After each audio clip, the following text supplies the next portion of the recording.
There goes the record, and you're live. All right, we're back. Terry and Gary's Low Expectations podcast, episode 38. Really? Yeah, I think so. Yeah, I lost count. Yeah, we're still getting guests. But yeah, today we have an amazing wrestler, awesome dude, Doc Gallows. What's going on, guys? Oh, look at that. You can't see that. There you go. So He's got to keep his eyes on the road. There it is. There it is. Hey, what's that? I'm just multitasking. Go ahead, buddy. I don't want to cut. Right.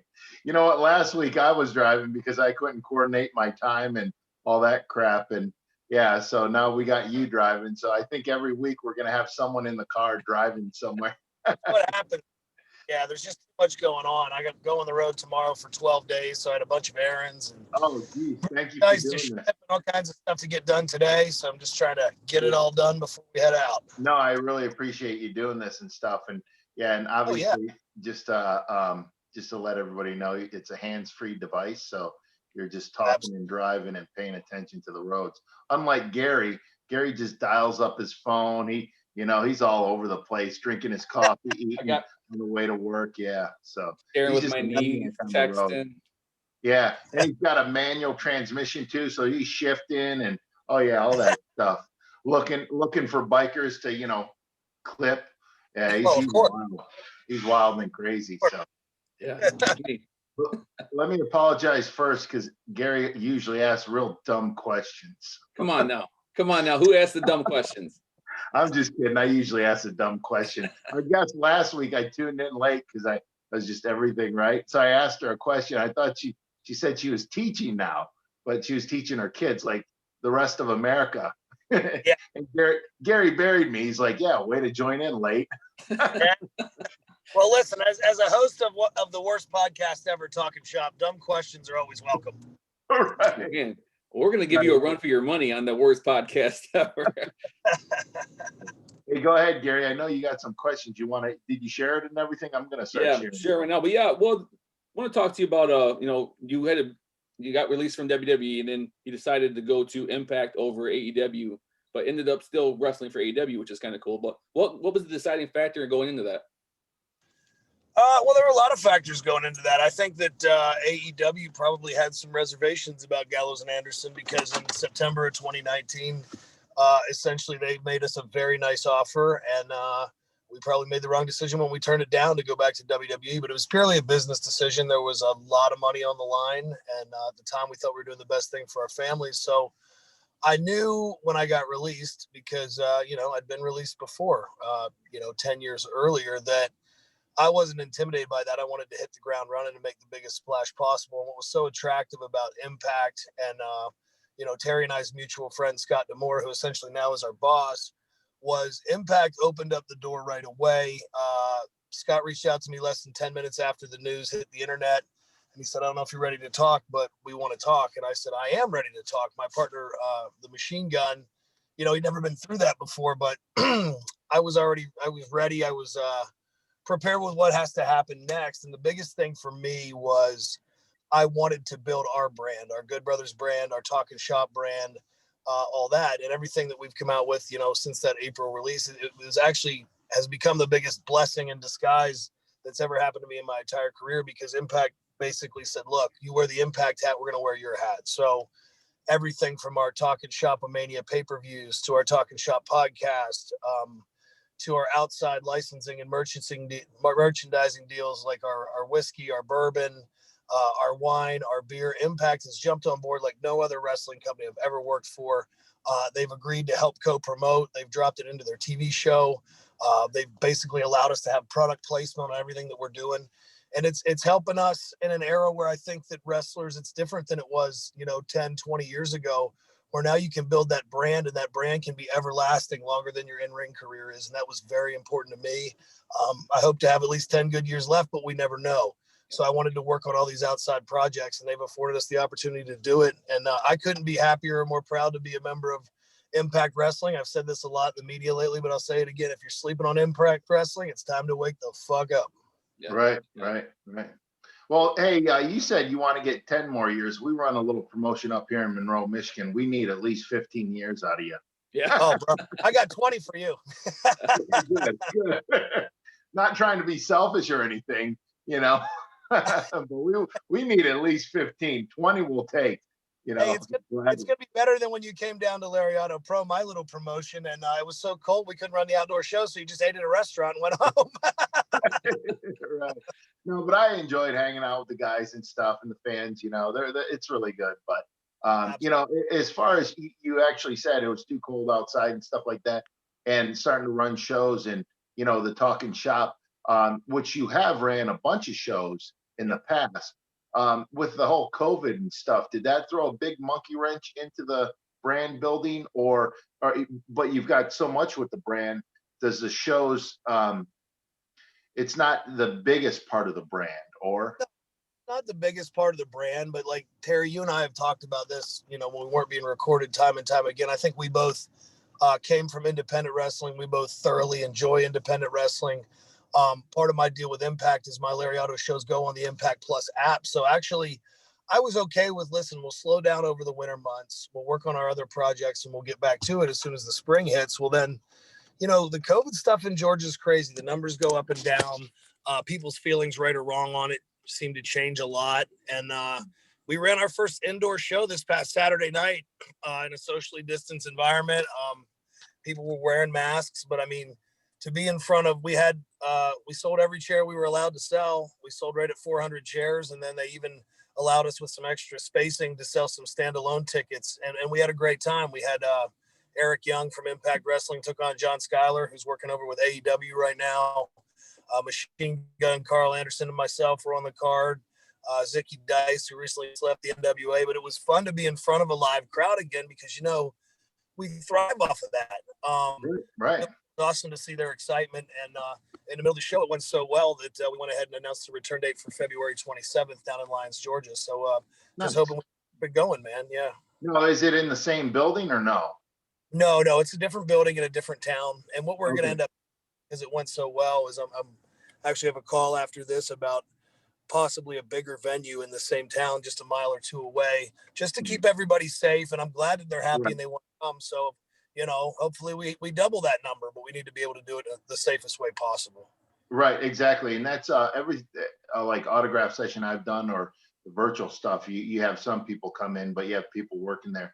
Everybody's worn mask and hand sanitizer, and everybody's everything I've done. Everybody they've adapted well, And Gary works for Ford, so everybody there he tells me a lot that they've adapted too. You have to. You adapt or die. Really. Except Gary. Gary's always running in there without no mask. No mask. Sitting on the floor. Yeah. But yeah. Hey Gary, you got a couple questions? Yeah. Somebody wanted to know how is it with the AEW crossover? How did that come about? It was exciting. First of all, that doesn't really answer the question at all, so I'll delve into the question. I think that the idea initially was sparked by a Kenny Omega, Don Callis conversation, and then the Young Bucks, Machine Gun, and I were privy to it.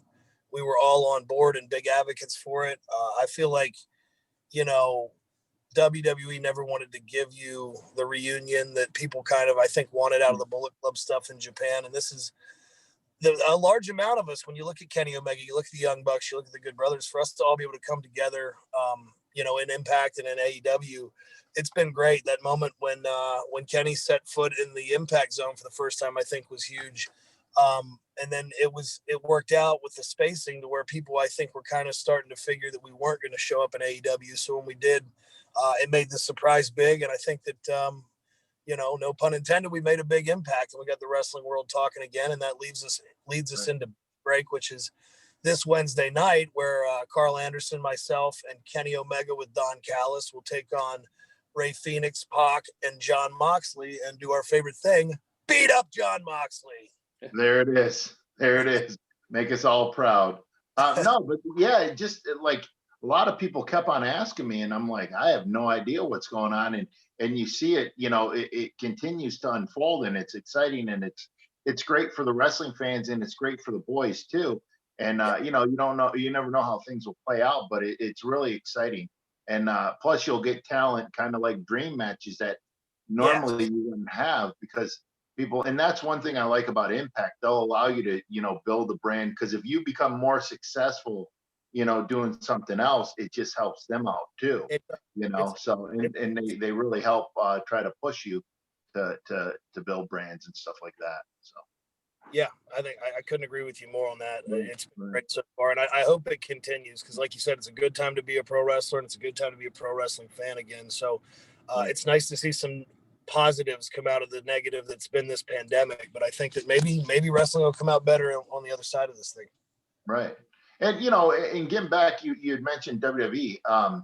You were there how many years prior, and this last run, how many years were you The first run from developmental to the end was, I think, right over 6 years, and then this last run we signed in 16, January of 16, and I guess we got let go April of there? 20. Yeah, yeah.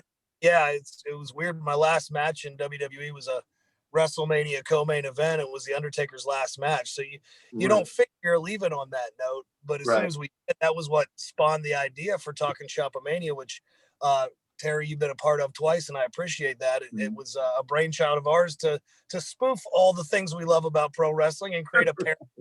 And people have really seemed to like it. So I love Yeah. getting the opportunity to do that as well. And Impact's been a big part of helping out, supporting, promoting, and everything you could ask for on that front.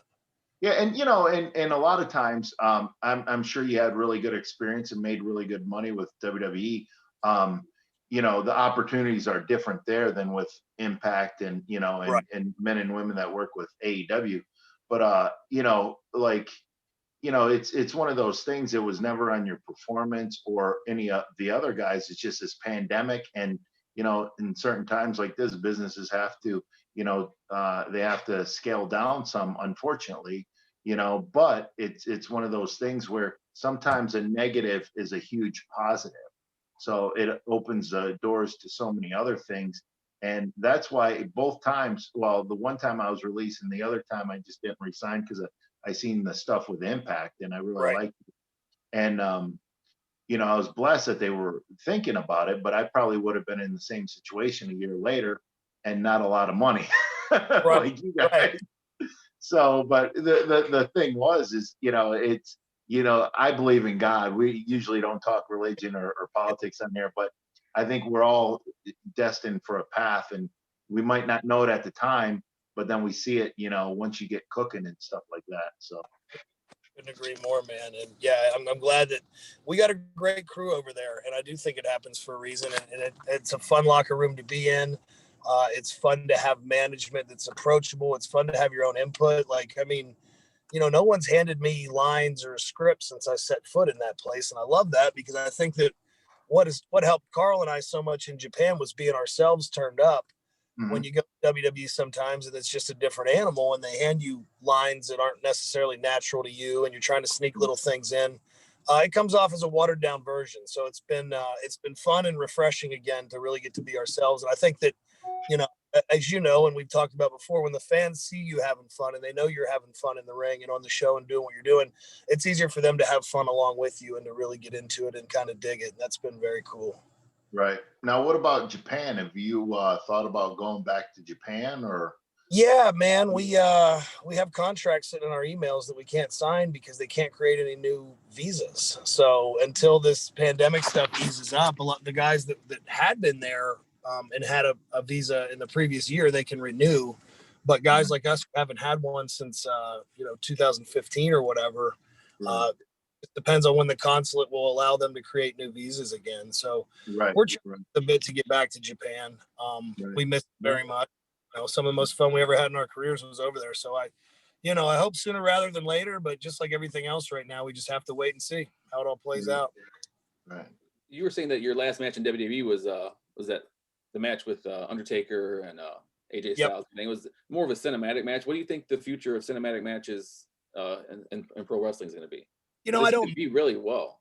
I think the pandemic has created that environment. I don't know that obviously Matt Hardy. I always call him the godfather of the cinematic match with the final Right, deletion. right. That's very cool stuff. But I don't think that Undertaker and AJ, well, I know for a fact both of them were very unhappy. They wanted to do that match and feel a crowd reaction. And I think to not be able to do that, they gave them the best possible kind of solution without letting the fans down. I think it got match of the year over at WWE. I'm still waiting on my Slammy. They must have forgotten my address. But but that's what made it so fun when we decided we wanted to spoof it and do a boner yard match, was because we literally did it in my front yard. We built the little grave and we bought the props and we brought the crew in and we filmed it right there. So, it didn't take us nearly as long because we're not as professional, but it was still a lot of fun. Now, air those? No, go ahead, Gary. Do you air those? I mean, is there somewhere people can watch those? Oh yeah, they're on every time we air a Talking Shop Mania, it's on every regular pay-per-view provider that you would use, and they live forever on where they air live as well. So they're $14.99 on Fight TV, Talking Shop-A-Mania, Talking Shop-A-Mania 2, and the documentaries of the making of both are available and will be available forever on Fight TV. So check those out. If you need a good laugh and you love randomness and professional wrestlers doing things you never thought you would see them do. It's funny because they're like, hey, we're thinking about booking you and doing this. I'm like, it's a first, but yeah, that'll be a lot of fun. And then I'll watch some of the stuff, and it's hilarious. Gary, you have to check it out. And name some of the talent that's on Talking Shop. Oh my goodness! I mean, well, you and I, and the Machine Gun, and of course Rocky Romero, who's our co-host on Talking Shop-A-Mania. But we've had Tommy Dreamer, Warlord, the Barbarian, Chuck Romero is a big part of Talking Shop. D'Lo Brown. Yeah. Mike and Maria Bennett. Who else, Nige? I got George North riding shotgun here with me. He was helping me ship merch earlier. We have Virgil, Mr. Hughes, all of these names. Oh yeah, Ethan Woggle, Brian Myers is always a big part. A big list, a lot of talent. Big Papa Pump, Scott Steiner, the Cock Torturer. So a lot of different people. Yeah, it's great, man. Yeah, a lot of debauchery, a lot of it's shenanigans. It's great. Yeah, it is TVMA, so I want to put that disclaimer out there. Don't watch it with your kids. We have lots of family friendly stuff. This is not it. So it's for the adult issue. It's especially your buddies when you want to get drunk and have a good laugh. Yeah, and enjoy yourself. Be very entertained. I'm not saying that you need a head change, but if you're into that kind of thing, get a head change for this. I was also reading here that you and Carl Anderson said something about you guys were scared for your life at Saudi Arabia on a flight. Can you tell us what that was about? No, I don't think I ever said I was scared for my life. The only time I've ever been scared for my life potentially was when they had machine guns with me in Nigeria. When Rhino hit a double bicep on me.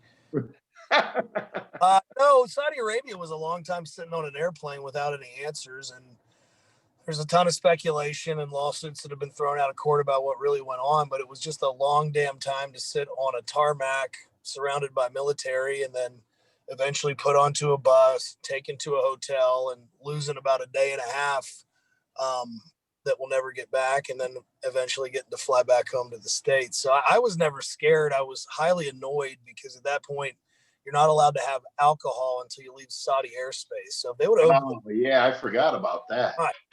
Yeah, man. So sitting sober for 10, 11 hours in a plane seat on a hot airplane will really annoy the hell out of you. But I just think too many famous brothers on this plane for them to start killing everybody. You know what I mean? It won't work out.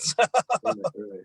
Hey, speaking of alcohol and planes, do you remember flying over to the Philippines and you and I actually wrestled? I don't think that we knew the card. That was the first we ever touched, and it was the first time we really hung out together. And I remember what I said. What's that? Remember what I said to you when we got on the plane? Yeah, you go, man. I know you don't drink anymore, and I'm glad, but man, I heard some good stories, and I'd love to drink with you. But I'm glad you don't drink. You said that like 4 times. I'm glad you don't drink. Man, I heard some stories, and man, we'd have a lot of fun. It's like a great time. Yeah, right. But you're a great time without it too, so it doesn't matter. Right. No, but it was a fun flight. Yeah, over there, and it was a great time. And Sean Davari, they did a pilot, great show. Yeah, a lot of fans. And what about that hotel and the food there? Holy cow! Do you remember that? Yep, next level. That was a blast. That was, when you stumble upon ones like that, they're a lot of fun. I ran a couple shows down in South America in 2011 in the 5-star resort, and they bought the shows and made great money off of them. And I sold the ring to the promotions. They were just going to keep it so we could keep it going. And I flew back home to America, and I'm supposed to call down there and get with this promoter's. He was a concert promoter too, like kind of like I think the guy who set up the South America deal or the Philippines deal. Right. I called the secretary and I couldn't get through to him. So I called back a couple of days later. I said, listen, we're supposed to have a meeting to set up this next set of shows. And she was like, oh, you didn't hear? Once you guys left, the next day, somebody came and shot him in the head. And I went, holy shit. So that was the end of it. So it's sad how that one ended. But yeah, it was sometimes foreign ones where they take care of you like that are some of the most fun you can have. Right. So, yeah, I know you don't have a lot of time, but Gary, we'll I guess he's got a couple more questions. Sure. Yeah. Well, just the Royal Rumble was yesterday. I was wanting to know if either one of you guys, what your memories of the Royal Rumble's been. You guys have been in both. You both been in them, right? I've been in two, I think. Yeah. I got a good story from last year that I'll share, but if he wants to go first, go ahead. No, go ahead. You're our guest. Nobody wants to hear him. Well, I do, Terry. So last year I had just married my new wife, and she'd never been to a big pay-per-view or anything. And my son, his favorite wrestler of all time is Edge, right? And he kept reading. He's at the age where he'll look at the dirt sheets and stuff. He goes, Dad, I think Edge is coming back. I think Edge is coming back. I think Edge is coming back. Well, then when I had spoke to Adam and I knew that it was true, I was like, man, I'm going to pull him down to school and I'm going to fly them both down here, right? So I flew him down to the Rumble, and I told him, I said, listen, this is a big surprise for you, but the reason you're out of school is Edge is coming back. Don't say a word to anybody. It's going to be really cool. I want you to be here for a while. I didn't know the way the Rumble was going to play out yet, of course, and I didn't know that we were going to come in the ring with those guys. And right before we did, AJ and Edge are doing something, or maybe Randy, and AJ gets hurt, so we came down and kind of had to change stuff on the fly. We hit the Magic Killer on Edge, but they said basically like Edge or Randy will get you and Carl out. And I pulled Edge aside and I said, man, my son's in the second row. You're his guy since the time he was born. So I know it doesn't matter who gets who, but if you could get me, that would be really cool. And he did. He clotheslines me over the top, and just the way that it was going, because people were entering, we exited like through the crowd, and I was able to walk right past my son, and he was there. And, I'm thinking he's going to have all this adulation and pride for Dad. And he stands up and gives me the thumbs down and screams, Dad, you suck, go Edge. But I'll never forget that one. I thought it was really cool of Adam or Edge to do that, and something my son will always remember. So it's pretty neat. Yeah. Well, that's when you should have looked at him and said, well, go see Edge when you want allowance. Yeah, go talk to Edge about the next time you want to go get some wrestling figures at the store, bud. Right. Well, how old is your son now? He's 13 now. So he was 12 last year when we did that. Kind of cool because going through that period where it's not cool necessarily in his grade to be a wrestling fan, but then like when he gets sucked back in, like we haven't really watched WWE, just the stuff I've been doing in Impact and AEW. But he goes, hey Dad, after school, can we watch the Rumble? I just want to watch the Rumble match with you. And I was like, yeah, but you got to promise not to read the results online so we can be surprised. So that's what we're going to do tonight. Cool. Well, then I won't spoil it for you then. Yeah. Well, your son, you've always been really close with your son. I always hear you talk about him and stuff. And I love that one video where you throw him a pass and you go long and he's just running forever. I forget what that was on, but it was hilarious. I'm like, I've got to steal that some way, shape, or form. like an old Benny Hill bit. And then my buddy edited it for us. Yeah. So, but Gary, go ahead. No, I was just looking at the questions here. Somebody says wants to know any fun stories about Festus. Oh man, I mean, you got to remember when I was Festus, I started that gimmick when I was 23, and they wanted me to grow my hair in, and I couldn't already. Male pattern baldness is horrific in my family, and then, I didn't look great as it was. I had a little baby fat on me. They wanted a little more, so you go be a 23, 24-year-old dude. You're gonna get your first big TV run, and you look like a 60-year-old out of shape man. So like, I figured I was going to have long blonde hair and a sweet robe. And here I am playing this overweight, catatonic guy. I didn't think I'd ever touch a woman again in my life. But Festus was a lot of fun because it was a character where it was a good baby face mid-card act. And because it was a character, kids knew when the bell rang, he would go crazy. When it rang again, it would shut off. So it always got great reactions. It was a lot of fun on the live events and stuff like that. And I always get when I do interviews, especially with like non-wrestling people who don't know, like, hey, like how embarrassed were you by that? And how do you wish you could erase that from your career history? And I always say, I don't wish that at all. I was able to buy my first house with that. And I'll come into my own as a man in the wrestling business. It was my first run. I mean, it's not the run that you necessarily want, but it got me going. So I got no. Well, plus also it helped you as a performer, because like people forget, when you do stuff like that, you kind of step out of the box, and it helps you grow from there too, is working on a crowd reaction, changing stuff up, and it actually makes you better. And sometimes if you go through that, it makes you better, and it gives you longevity, because 100%, and you have to evolve out something else where if I stayed Festus, who knows if I'd still be in wrestling. So it makes you have to you got to sharpen up and come up with the next thing, or try to jump into the next character, or whatever you can do to evolve and continue to evolve, hopefully for a long time. I think a lot of people are afraid to try different things because they're afraid to be like maybe a typecast, if you want to call that, because like look at Edge and Christian, how they were all doing just nothing but goofy stuff, and all that stuff, and they managed to get out of that. So but no, a lot of times I think it's better to do stuff like that, so well, good for me because I was still green. So like, it wasn't like I had to be necessarily a ring general when that thing started. I had to have an exciting comeback and a ton of fire and be this character babyface. But it taught me working with good heels and good teams.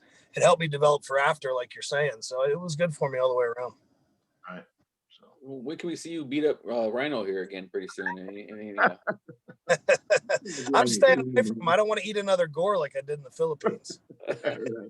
Right. I know you don't have a lot of time, and you got to get ready for the road, and you got 12 days or something on the road. But Gary, is there anything you want to do on the closing out, or anything you wanted to get in? Well, let's let them discuss. You got AEW Beach Break coming up. You can give that a little plug, and then I want to talk. Maybe talking shop and your wrestling. Just let everybody know where they can find you and what you got coming up. Yeah, man. All my social media is _Big LG. There is always something going on with me. I'm the king of the cheap plug, so I'll do it right here. Please make sure you join us for Beach Break. It will be on TNT Wednesday night, 8 p.m. We are the main event. Machine Gun Carl Anderson, the Best Bout Machine Kenny Omega, the big LG Gallows versus Phoenix, Pac, and John Moxley. Don't miss that. Make sure you're watching Impact on Access TV every Tuesday at 8 p.m. And the best app in the business, Impact Plus, $7.99 a month. Every pay-per-view at Impact history. Tons of great content, including our Lariato Pro shows, where you'll definitely be seeing a lot more of Rhino, myself, a lot of great Impact stars with talent from around the independents. So you want to check that out. TNSmania.com, all things Talking Shop. We have updates on our pay-per-view events. But most importantly, we have links to buy our wine and our bourbon. So we are shipping nationwide right now, except for states with limited alcohol abilities. So jump on there and check that out. And we got some brand new action figures coming out, and the pre-order actually ends February 7th. They're available at super7.com. Machine Gun Carl Anderson and myself, Good Brothers Figures. These are the most detailed action figures that we have ever had. So I hope everybody jumps on board and checks that out as well. And like all the boys, we're on ProWrestlingTees.com. The flight site for that's gallowsandanderson.com, also collarandelbowbrand.com. Your promo code is HOOT on all of that stuff. So I appreciate everybody watching, and it's been fun to be back in the Bullet Club. Yes. I gotta say, 38 episodes in, that's the best promo I've heard thus far. I mean, it just rolled off his tongue, just like I know. I would have stumbled all the way through that. we stumble all the way through every episode. That was amazing. So often I got it to memory, boys. There it is, brother. There it is. So, I want to thank you for joining us. Good luck. We'll be watching. Take Rhino out next time you see him, and I love it. Thank you guys for having me. Hey, thank you, and tell everybody I said hi, and then we'll definitely watch tomorrow or Wednesday night. Please do, and make sure you guys tag me so I can share this. We'll do. For sure. All right. we're Thanks, gonna guys. Gallows, we're gonna continue on talking here for a couple more minutes. yeah, so if you want to jump off, Gallows. Yep. Sounds good, brothers. I'll Cool. see you later. I Thank you, man. Thank appreciate you. Yeah, it was fun. Yeah, he's a really cool dude, man. I really enjoy him. Really good worker too in the Yeah. ring, and yeah. And then plus the whole good brothers thing. You know, when they call you a good brother, it's kind of like a badge of honor. It's like, hey, hey, He's got good it going on. brother. I mean, he's got. I'm one of the guys. So, but anyways, and you can be I actually called them and asked them. I'm like, you know, like I have a friend and she's a female. Could she be a good brother too? He goes, yeah, that's a good sister. I go, oh, okay. I didn't know if you just call everybody a good brother, right?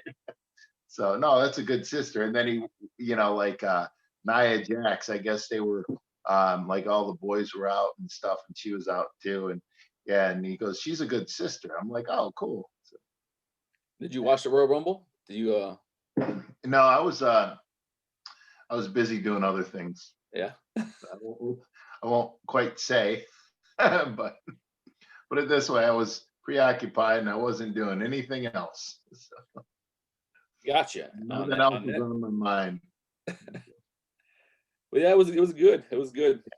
Yeah, Edge won. I was very happy to hear. Yeah, I'm glad he said that he was going to watch it later, because I was going to ask about, you know, what Right. they thought about Edge winning and going from one to, you know, to the winner. I think it's the second time ever been done, I think. Right. So yeah, you didn't want to. Good thing you didn't stooge it off. So, but yeah, well, I'm actually looking out my back window here at my. You know, I don't know if a lot of the fans know or people watching, but you know, it looks over the marina and then the woods and everything, and I bubble the marina so it doesn't freeze over. So we get a lot of eagles from the Monroe power plant over here. So we had 3 sitting on the ice the other day. And then today we had 1 sitting in the tree. They'll come over here and, you know, dive for fish and food and all that. But we have a bunch of Canadian geese too. So, I mean, I don't know if they're supposed to be here, if they have their paperwork. Go out there and check, just don't fall through. Right. We have to get those eagles, those bald eagles over here to get them out of here. No, it's pretty cool. I've got a bunch of ducks out there. Yeah. So if you have any old bread, bring it by. I'll feed the ducks.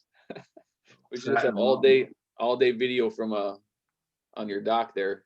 Right. Live stream. Maybe people can watch it all day. The birds. And... Right. People are probably thinking, yeah, the ECW Rhino is definitely not in front of us right now. It's talking about feeding ducks, drinking coffee. What would the ECW Rhino be doing? Well, it'd involve alcohol, women, and just a lot of extreme stuff. But well, we'll probably get wrapping up here. I know we got a good month coming. We got Nakia Burris and Kat Sutherland, who both are Power Rangers. They're going to come on together on the 18th. So that'll be fun. And we got Zach Gowen on the 25th. Yep. And then the 11th, we ain't saying what we got the 11th yet, but the 11th I'll be at Impact. Oh, that's right. Yeah. Yeah. So we might skip it. Give you guys all a fair warning. Right. So yeah, we just wanted to make sure we announced the new guest for this year's Pop Fest. Fingers crossed that the vaccine works and we get to have it. But Doug Jones is coming to the Monroe Pop Fest this year. He's Ape Sapien and Hellboy, Silver Surfer and Rise of the Silver Surfer and Fantastic Four. He's I think Fauno and Pale Man and Pan's Labyrinth. Billy Butcherson from Hocus Pocus. He's in hundreds and hundreds of movies. He's just amazing actor, and we're really happy to have him coming. So hopefully everything works out. We can get the Pop Fest in this year, get the wrestling events going here pretty soon. And right. Well, we're looking at what, May 20th. Yeah, I was looking at dates too just now. Yeah, at the Boatyard. Someone's definitely going in the water. So you heard it here first. Someone's definitely going in the water, and it's not me. Watch, I'll promise that nobody ends up getting thrown in the water. Oh no, you'll throw somebody in the water. Right. We keep our promises. Right. So Gary, don't say you're not going in the water, because at the end of the show, if nobody's in the water, like, Gary, come on, take one for the team. Can I have arm floaties or something? Yeah, for sure. All right, well then we'll have a dive in there. Yeah, we'll make sure everything's safe for you. Well, we probably should wrap this up. So, want to take us out? All right, No? see, Get real close. we got to get a better out. If you like the show, please subscribe to us on YouTube at Terry and Gary TV or on iTunes, iHeartRadio, or Spotify, or anywhere you get your podcast. And also follow us on Facebook and Instagram, and Mhm. share away. Let people know that Right. we have a podcast and we talk nonsense. And Right. we got great guests, though. Yeah, exactly. So, Really good guess. yeah. I think they've saved us. If it Yeah, was the just book- us, we would have been gone after the second one. Low expectations is our part. Everything else is high expectations. Right. Is Dave there to take us out? I don't know, Dave, you still there? Uh-oh. Right. You might have to text him. We're going to keep it going. Well, it's a Yeah. lot earlier than usual. Yeah, are we supposed to get a lot of snow? I don't know. I'm looking right now. It's snowing. Yeah, well, thanks. But are we supposed to get a lot? I can ask New York's Google. getting hit. Yeah. Hey, is that a Barry Sanders jersey behind you? Yep. Yes. Nice jersey. Autograph Barry Sanders. When did you get that? DC Sports had it earlier in 2020. Oh, okay. Cool. So I sent away for it. Can't go and meet him in person. So Right. yeah, find Dave here so he can get us out of here before Do we you look want horrible. Remember the one time he was at the pool or something like that? Just hanging out. We're like, hey, you there? Getting a hot dog, so I kind of just Yeah. I got this jersey. Yeah, right. Man, I can't wait till the summertime, get this boating stuff going. Yeah. What else you got coming in the summertime? You got the Speedo week. I don't know what you're talking about, man. What? Hey, if you want to throw a Speedo week, if you get a What? boat, you can go ahead, man. What? Dock it down here. Well- Where could Dave be? I just text him help. Right. It's like, you guys are done already? Yeah. I didn't know he had to leave so soon, but it was a good show. He had a lot. I'd Yeah. like to talk to him again. Right. Was there a lot of questions or Yeah, it was going pretty good, but a lot of them were repeats. oh, okay. Wanted to get into the Festa stuff. Right. I was just coming back to check on you. Yeah, Oh, we're there you done. are. He had to go, so we don't Yeah, want to talk to each other. Right. Gary and I, we talk too much. All right. Well, you want me to shut it down? Yeah, if you could.